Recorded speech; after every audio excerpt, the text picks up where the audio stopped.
apa yang kamu rasain gitu kan? Aku kok tiap lewat ke meja makan, ada meja makan kayak bau nyengat kebakar. Oh ya, bau kebakar kayak. Ya, gitu. Oke. Nah, teman aku juga baru tahu si meja makan itu kan ada kursi di pinggir dua, di sini satu. Nah, itu sama mamanya tuh sering karena nggak ada yang pakai.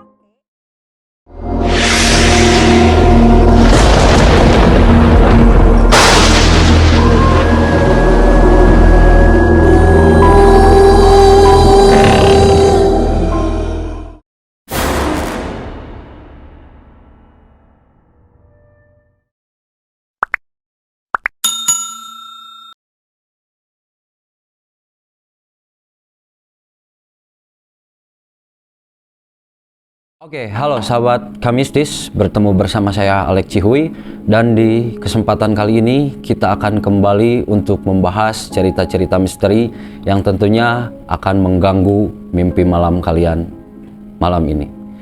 Oke sahabat Kamistis, di sini kita kedatangan narasumber yang akan menceritakan tentang pengalaman mistisnya. Dia mempunyai pengalaman mistis yang dimana ada suatu tempat.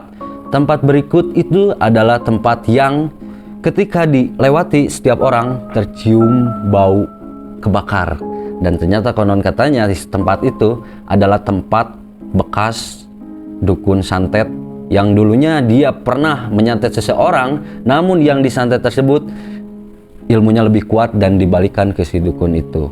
Oke, jika kalian penasaran, jangan lupa klik tombol subscribe-nya agar kalian tidak ketinggalan video-video dari Cenah Carita. Oke, halo sahabat Kamistis, sekarang kita udah kedatangan narasumbernya ya. Jadi kita akan langsung ngobrol-ngobrol cerita-cerita dengan Mbak Penny yang memiliki pengalaman yang sangat seram sekali. Oke, halo, apa kabar Mbak Penny? Gimana, sehat? Ya, alhamdulillah ya. Jangan manggil Mbak deh. Oh iya, siapa tuh, Teteh aja ya? Teteh aja. Oh iya, boleh Teteh aja karena Mbak kayak apa ya? Oke, siap. Ini dia Teh Penny ya. Jadi pernah mempunyai pengalaman mistis katanya ya. Jadi pengalaman mistisnya itu ada salah satu rumah yang memang rumahnya itu bekas praktek dukun santet ya, betul ya? Ya, betul. Nah, dari sebelumnya mungkin boleh perkenalkan, silahkan. Halo, aku Penny dan mungkin aku mau cerita sedikit ya di sini gitu. Dan terima kasih sudah mengundang. Boleh Instagramnya tulis biar para teman-teman bisa follow gitu kan? Iya, saya Penny @penny_pernamasari. Oke, siap. Silakan Mbak Penny ceritakan apa yang pernah dialami dari awal sampai akhir. Oh ya, sedikit gambaran atau sedikit informasi buat teman-teman. Ternyata Mbak Penny juga ini adalah indigo ya, bisa melihat hal-hal yang tidak kasat mata. Tentunya kalau misalkan yang indigo seperti itu memang sensitif, gampang bisa masuk juga ya. Jadi kalau misalkan ada gangguan atau apa, nggak bisa nahannya, itu terserah, silakan Mbak Penny ya. Oke, langsung saja ceritakan hal mistisnya. Oke, jadi awalnya tuh ini masih baru-baru sih, masih 2 bulan ke belakang itu teman aku nyuruh aku buat nginep, karena biasanya emang aku juga sering nginep di situ di rumah itu, tapi itu tuh bukan rumahnya teman aku, melainkan itu tempat kerja mamahnya teman aku gitu. Tapi kayak ngurusin, kan di rumahnya itu ada sebelahnya tuh ada kos-kosan. Nah, jadi mamanya itu ngurus kos-kosan itu. Kebetulan si pemilik rumahnya ini itu dia sering keluar kota, otomatis rumah yang di sebelahnya, yang rumah pemiliknya itu kosong. Nah, jadi sama mamanya selalu dibersihin, terus ditempatin, dan itu juga sering ditempati sama temen aku. Nah, pada saat itu aku juga sering di situ sih. Cuman kenapa anehnya itu ada hal-hal yang janggal gitu di tempat itu. Nah, setelah itu temen aku nyuruh dong sana. Ya, Fen, tolong dong kesini nginep yuk, cenah gitu. Kan awalnya juga aku di situ kondisi lagi capek, pulang kerja. Ya, masuk siang gitu kan, pulang kerja. Jadinya capek dong, dengan kondisi capek. Iya, jadi kurang fit ya. Jadi lebih sensitif kalau gitu ya. Betul. Ya. Tiba-tiba temen aku bilang, Fen, temen aku dong gitu kan. Karena aku lagi sendiri nih, karena mama lagi di rumahnya gitu kan. Karena ada ya ada keperluan gitu. Jadi otomatis teman aku yang tinggal di rumah tersebut gitu. Nah oke, aku berangkat lah ke situ, ke rumahnya. Awal-awal tuh karena mungkin aku nggak ngebuka, saya kan ngebuka, jadi enjoy aja gitu kan, enjoy. Aku masuk enjoy. Oh jadi si mata batin itu bisa dibuka dan ditutup juga gitu ya? Betul. Oh gitu, oke. Jadi nggak setiap hari aku lihat gitu. Oh gitu, jadi tergantung keinginan kita gitu. Betul, ya? gitu. Nah di situ perasaan nggak biasa aja, enjoy gitu kan. Aku pas masuk, oke, biasa. Nah tiba-tiba temen aku lah biasa curhat-curhat gitu kan, nangis-nangis gitu kan, bisa curhat cewek ya kan. Nah udah gitu capek tuh kan, nangis-nangis gitu kan. Ya itu pukul jam 11 kalau nggak salah. Itu pukul jam 11 kita udah cerita-cerita udah panjang lebar. Nah disitulah teman aku bilang, Fen, di sini tuh aku udah 4 hari ini, katanya udah 4 hari ini aku ngerasain hal aneh di sini. Loh kenapa, kata aku tuh, apa yang kamu rasain gitu kan? Aku kok tiap lewat ke meja makan, ada meja makan kayak bau nyengat kebakar. Oh ya, bau kebakar kayak. Nah, ya gitu. Oke. Nah teman aku juga baru tahu si meja makan itu kan ada kursi di pinggir dua, di sini satu. Nah itu sama mamanya tuh sering karena nggak ada yang pakai, otomatis kan di si kursi itu kan di ke atasin kan. Tapi yang sebelah kiri, yang sebelah kanan, yang pojok itu si kursi nggak ke atasin. Kenapa itu? Nah itu yang jadi pertanyaannya. Nah udah gitu teman aku bilang, aneh Fen, sana coba kamu sana ke sana. Nggak mau, aku nggak, karena kondisi lagi capek, takutnya kenapa kan kalau ngebuka, takutnya aku gimana dong yang nggak ada yang ini gitu kan. Nah otomatis udah gitu, udahlah, kasihan ke teman aku, ke mamanya juga sering diganggu. Nah udah aku cerita gini, kata teman aku gini, udah Fen nggak apa-apa, kamu buka aja, kita ceritain di sini. Itu posisi lagi di ruang tamu. Itu berdua itu seriusan, berdua, nggak ada siapa-siapa. Itu jam pas banget jam 23.30, setengah 12 kan. Nah barulah aku mulai, ya udah kalau misalnya aku masuk misalnya, kamu panggil nama aku aja gitu kan. Oh ya oke, siap. Nah dari situ pertama aku belum ngebuka tuh, karena pengen ke WC dulu kan, gitu kan, karena ya butuh tenaga teh kan, di situ. Udah aku ke kamar mandi, itu posisi belum dibuka, tapi feeling main kayak kok aneh gitu. Karena logikanya kalau misalnya orang-orang ke situ, misalnya ke rumah itu, ya biasa aja lah kursi di itu mah nggak apa-apa gitu logikanya kan. Tapi aku ngerasa kayak ini ada yang aneh nih. Kenapa kok posisinya dia gini, nggak dirubah kayak dinaikin ke atas gitu kan. Nah aku mau tanya itu ke teman aku, ke mamanya, kan mamanya sering beres-beres itu kan. Nah aku tanya dong pas udah ke WC, kata aku teh, kok kursi yang itu nggak dinaikin gitu kan. Kata mamanya gini, Fen, itu tuh sebenarnya udah dinaikin. Cuman turun lagi, tapi kan kondisi kan mamanya tuh udah beres-beres nih, udah semuanya. Terus kan pindah ke kosan kan, beres-beres lagi kan. Pas mamanya ke rumah itu lagi, si posisi itu udah gitu lagi. Oh gitu. Logikanya gitu kan, kalau logika orang tuh nggak masuk akal gitu kan. Tapi ya, itu si mamanya tidak punya kemampuan lebih enggak? Karena murni kan orangnya nggak gitu percayaan. Mamanya untungnya gitu kan. Jadi ya udah antepin deh gitu kan. Nah biarin udah gitu aja ya. Dibiarin aja gitu. Oke, aku penasaran juga, biar nggak ngeganggu juga kan kak. Ya kan, ya namanya gitunya risih gitu. Nah oke, kita kayak gini, kayak berdua gini, tapi kayak Sila gitu kan. Sila coba deh, kata aku teh, kamu merem, kata aku teh, kita sama-sama merem lah gitu. Tapi baca doa sebisa kamu, kata aku teh gitu ya. Tapi nggak apa-apa kan Fen? Nggak apa-apa kok, aman, karena kan aku pegang gitu. Nah itu posisi jam 12 pas banget, karena aku ngambilnya ya udah itu emang jam-jamnya mereka gitu kan. Nah udah gitu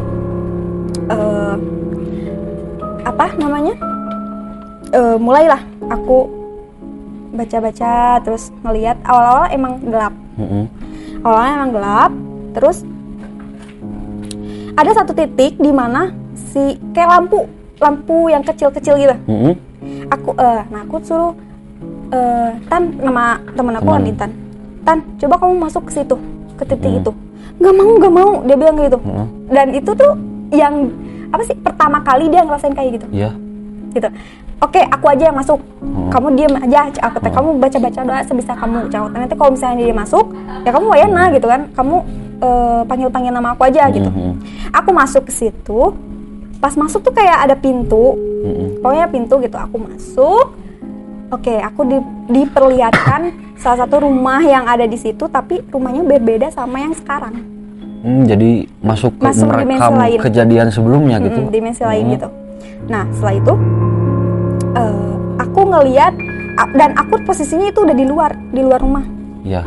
Rumahnya tuh beda banget dari yang sekarang. Karena dulu tuh kayak kayu-kayu gitu loh, Kak. Rumah-rumah Nah, zaman rumah dulu kayu, lah gitu ya. Nah, tapi suasananya apa ya? Gelap banget. Ngerti gak sih, kayak hawanya tuh beda banget. Aku masuk ke situ, tiba-tiba ada 5 orang diem di situ, maksudnya ngumpul, posisinya lagi lingkaran gitu, si mereka yang di situ. Ada satu ibu-ibu, pakaiannya juga berbeda sama zaman dulu, dukun-dukun zaman dulu. Jadi gimana itu, beda kayak gimana? Jadi gimana ya, dandanannya tuh beda sama kayak dukun-dukun gimana sih? Iya, dukun-dukun gitu. Cuman beda, dia serba hitam, tapi kepribadiannya tuh rohani. Maksudnya dia punya agama, tapi dia malah mempermainkan agama gitu. Gimana sih, kayak kehasut sama yang dia punya miliki kemampuan dia itu disalahgunakan. Kayak gitu. Karena aku lihat si ibu ini sosoknya tuh kayak saling membantu, terus saling dia ngedoa-doain gitu kan buat yang orang sakit yang aku lihat. Terus tiba-tiba aku kembali ketarik sama yang kejadian si ibu itu udah apa namanya? Flashback atau gimana? Enggak, udah poek lah intinya mas, ibunya udah kemakan sama mani. Gitu ya kan memanfaatkan punya kemampuan kan, ya kan kayak gitu. Nah setelah itu aku ketarik lagi, tiba-tiba ada dua orang ini meminta ke ibu ini buat ngirim sesuatu ke yang mau disantetnya gitu. Nah, gitu ya. Disasarin doang gue ya gitu. Nah, mungkin karena keluarga.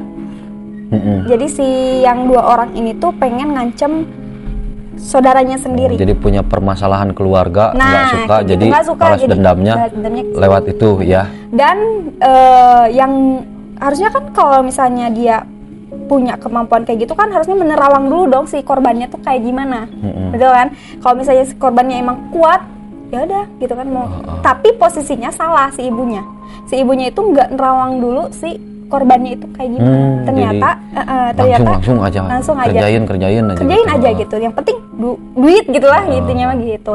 Nah setelah itu aku lihat pas si dua orang ini tuh pergi dan malamnya mungkin kalau di dunia nyata itu jamnya berbeda sama dunia lain. Nah ini yang menarik nih, maksudnya berbeda itu jadi seperti apa? Karena banyak cerita-cerita yang memang sering terjadi jika di dunia nyata hilangnya sudah 1 minggu, di sana kerasanya 1 jam. Nah gitu. Betul. Gini, jadi pas aku pertama masuk ke dunia lain itu tuh kan jam pukul 000. Ya. Betul kan? 000. Tapi seakan aku ditarik jadi beberapa malam, ada siang gitu kan. Nah itu aku di situ udah 4 hari di situ. Di dunia lain itu udah 4 hari. Di dunia lain itu sudah 4 hari. Karena kan ditarik terus kan. Ditarik. Jadi aku 4 hari di situ. Tapi pas aku udah kembali lagi, nah sebelum kembali lagi, aku harus nyeritain dulu yang tadi ya. Nah si ibu itu mungkin salah sasaran karena si korbannya itu lebih sakti daripada dia. Oh ya, dia juga punya kemampuan yang lebih dari si ibu tentunya. Ya, oke, terus? Nah, si yang dikirim ini tahu karena ada yang mau ngirim. ngirim ya sesuatu itu Iya. ke si ini. Ternyata di si korbannya ini udah persiapan dong. Iya. Udah melakukan persiapan juga. Nah, aku ngelihat itu si korbannya itu malah sebelum si ibunya ngirim ya. si ininya dulu, si korbannya dulu yang ngirim ke si ibunya. Karena udah tahu sebelumnya gitu. Nah, tapi kepental karena si ibunya lagi ngerjain juga. Oh, Ngerti nggak? iya, iya, Kayak ngerti, gitu. iya. Tiba-tiba si ibunya beneran udah mulai kesel kayaknya, Iya. dan si yang dikerjain itu udah pas, udah apa ya namanya? Udah klop lah. Iya. Ya. Dikirim lah ke si korban ini. Iya. Nah, jadi si korban ini tuh udah tahu, udah aja gitu. Jadi si Santin ini pindah ke si ibunya. Jadi balik gitu, Lagi. iya. Nah, dan kondisinya si ibunya langsung terpental, aku lihat, dan ya kebakar gitu. Di lokasi rumah temen Teh Penny itu. Nah, jadi sebetulnya Teh Penny masuk ke dunia lain itu flashback ke beberapa waktu sebelumnya. Betul. Kira-kira itu kejadiannya tahun berapa? Tahun 91. Oh, tahun 91. Jadi selama memang sih masih baru-baru, cuman belum ada teknologi waktu itu ya. Itu boleh dijelaskan lagi pas kejadian itu ada kelanjutannya lagi atau gimana? Ada. Dan setelah itu aku lihat si ibunya udah terpental dan udah berubah gitu loh, jadi hitam. Jadi gosong gitu. Gosong. Oh, gitu. jadi makanya di situ kecium bau gosong terus tuh, bau dari aroma si ibu itu mungkin ya? Nah, itu poinnya. Nah, setelah itu aku udah tahu nih seluk-beluknya dia kayak si ibu ini gimana. Aku ketarik lagi. Lanjut ke cerita ke gimana? Enggak, aku ketarik lagi udah sadar. Oh, sadar. Posisinya karena teman aku manggil-manggil. Dia udah nggak kuat katanya. Katanya di tempat meja makan itu udah berisik. Oh, udah berisik. Udah berisik aja gitu. Waduh. Jadi itu yang dirasain Teh Penny itu masuk ke alam goib itu 4 hari. 4 hari. Tapi setelah aku kembali itu sampai jam 1. Dari jam 12 sampai jam 1. Selama 4 hari di alam sana nggak lapar di sana 4 hari nggak makan ya? Enggak dong, kan emang ya aku udah tau lah dunia lain kayak gimana gitu kan, pasti beberapa hari. Aduh, hujan ya Pak. Nggak apa-apa, lanjut aja. Ini ya? biar romantis. Biar romantis ya. Jadinya nggak serem ya Pak. Nah, setelah itu aku mau ceritain lah ke teman aku. Nih, kamu pernah nggak lihat sosok ini? Aku jelasin sosok yang tadi ibu-ibu itu. Ternyata teman aku bilang, mama aku pernah ketemu sama sosok itu. Dan itu posisinya lagi, itu ya? Dan itu posisinya lagi duduk di meja makan itu. Jadi, kenapa itu nggak di ke atasin dan udah diemin aja we gitu. Karena tempat duduknya dia tempat gitu. Duduknya dia.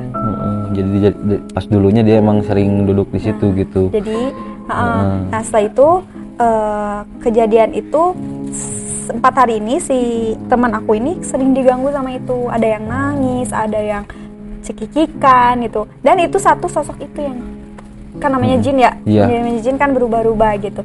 Dan si jin ini menyerupai si ibu itu.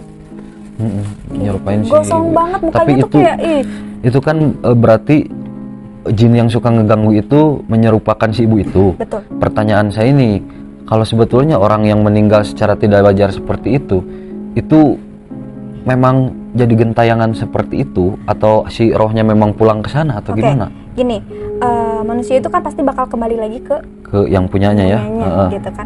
Jasad emang ada, cuman kan kita punya pendamping ya. Oh, punya Ya pendamping kan? Punya jin korin ya. Nah, jin korin. Nah, jin korin ini ketika kita udah meninggal, jin korin itu kan tetap aja bergentayangan. Dan itu tuh semasa hidupnya si jin ini menyerupai sosok yang si ibu itu. Jadi kan di dunia itu kan apa ya namanya? Kenapa jin-jin itu menyerupai kita? Karena kan kita kan berdampingan sama yang jin korin ini. Jadi si jin korin itu merekam kejadian dulu gitu ketika kita ya jadi. Tapi yang kita pasti bakal balik lagi kan, alu alam ya. Jiwa kita mau balik ke sana. Nah, jiwanya kita bakal balik lagi. Yang bergentayangan jin ya. Jin yang menyerupai kita itu ya semasa hidupnya gitu. Kayak gitu. Oke gitu. Oke, lumayan cukup serem juga ya. Oke. Ya. Agak hujan-hujan juga ini. Udah hujan gini. Karena ini malam Jumat nih syutingnya ini. Kebetulan sambil hujan juga, agak lumayan serem juga ya. Iya. Terus ada kejadian lain gak yang mau diceritain atau gimana? Tadi aku belum nyeritain sosok ibunya itu ya, yang ini yang gimana? kan tadi mukanya itu sama Oh. badannya kan kebakar gitu ya.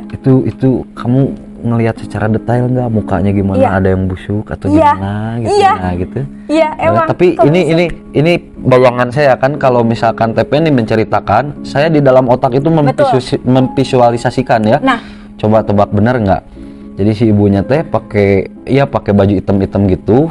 Ininya diikat segini, tapi ininya dicepor, rambutnya segini bulat di sini. Terus pas gosongnya itu memang hitam semua, segini. Kaget memang hitam semua segini. Ininya ada yang kayak darah-darah kering gitu, tapi ada yang kentalnya juga. Gimana itu? Oke. Tadi ada benarnya juga yang AA bilang. Emang sih dari awal dia akan pakai baju hitam, gitu. Terus gosong ditambah si ininya mukanya hancur. Hancur. Tapi nggak ada darah, hitam Oh, nggak ada aja. darah. Hitam aja. Karena udah kering terbakar mungkin darahnya ya. Nah, gitu. Jadi sosoknya ada di sini. Ada di sini. Oh, si ibunya. Nggak apa-apa. Oh, enggak bercanda. Dia udah panik duluan. Serem lur. Enggak kok. Oh, itu apa kalau misalkan diceritakan gitu dia bisa terpanggil ke sini gitu ya? Kalau misalkan menceritakan kayak gitu. Jin yang di sini yang menyerupai. Oh, jin Ketika yang di kita sini. menceritakan sosok itu, jin yang di sini menyerupai yang itu. Menyerupai Yang kita ceritain. Yang jadi kalau jin korinnya si ibu itu udah meninggal nggak bisa datang ke sini kalau Bisa. itu. Oh, nggak bisa. Kecuali kalau emang kita manggil. Oh, Bisa. enggak, jangan dong. Ya, gitu. Seru. Aduh. Oke, jadi mungkin itu cerita yang diceritakan oleh Teh Penny lumayan cukup seram ya. Jadi buat teman-teman yang punya cerita mistis, kalian yang mau jadi narasumber boleh diketik di kolom komentar kalian punya cerita apa, ceritakan sedetail mungkin. Nanti kalau misalkan kalian beruntung kalian bisa jadi narasumber di sini. Oke, jadi buat teman-teman, berhubung ini hujan, kita nggak mungkin hujan-hujanan sambil bercerita ya, karena ini bukan film India yang berdua-duaan gitu kan sambil hujan-hujanan ya, jadi nggak serem lagi. Oke, jadi buat teman-teman yang belum subscribe, jangan lupa di subscribe dulu, ditendang loncengnya, dan mungkin itu saja video podcast misteri yang bisa saya berikan kepada kalian. Terima kasih yang sudah support channel ini sejauh ini. Saya ucapkan semoga sehat terus, panjang umur, banyak rezekinya, nambah lagi istrinya. Oh, nggak boleh ya, udah pokoknya gitu. Assalamualaikum warahmatullahi wabarakatuh.